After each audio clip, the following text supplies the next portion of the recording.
kan akan dibongkar nih, ya kan oleh Kak Dodi sendiri nih. Nah, seperti apa sih untuk menurut agama Islam sendiri nih, Gus, boleh syariat Islam nih?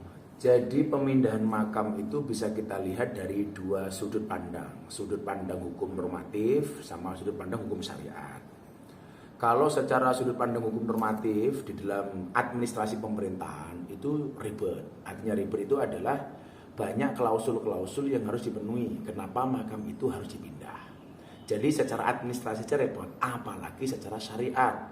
Jadi sampai Rasulullah Muhammad SAW itu pernah bersabda dalam sebuah hadis yang bunyinya adalah siapa orang yang mematahkan tulang mayit sama seperti mematahkan tulangnya ketika dia masih hidup.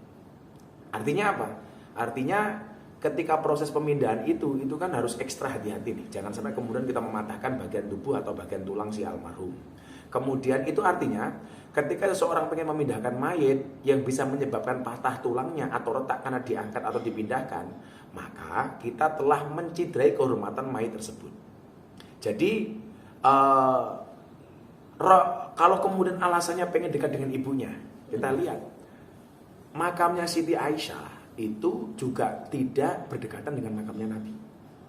Kalau kemudian pemindahan makam itu diperbolehkan, tentunya hari ini makamnya Siti Aisyah sudah didekatkan dengan makamnya Kanjeng Nabi. Nah kan sampai hari ini nggak begitu, nggak dilakukan.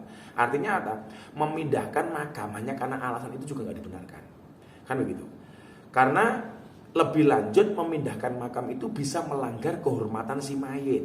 Artinya apa? Bisa jadi kemudian, naudzubillah min dzalik ya, si mayit kelihatan aibnya dan lain-lain seperti dijelaskan dalam hadis.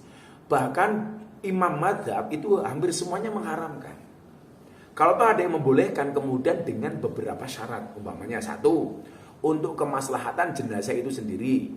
Hal ini diperbolehkan jika terjadi sesuatu dengan makam tanah.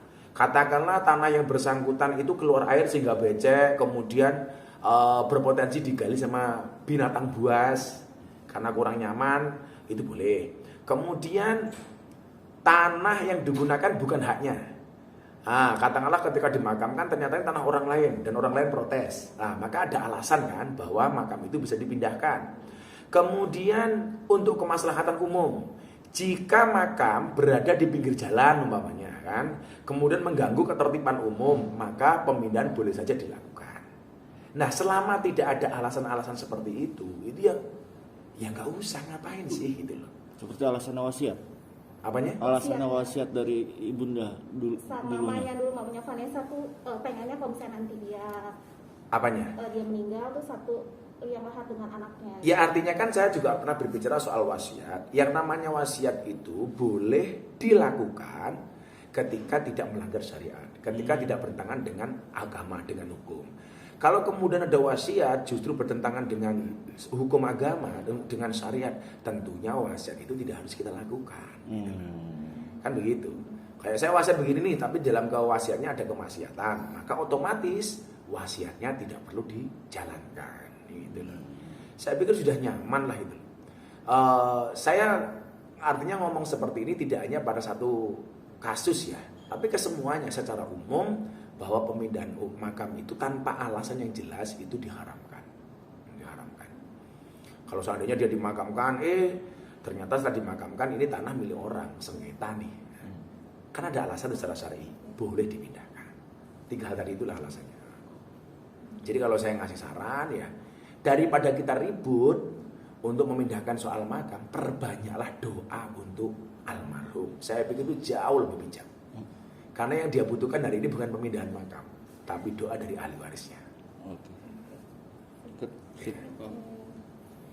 Yuk, satu lagi, beda lagi. Apa?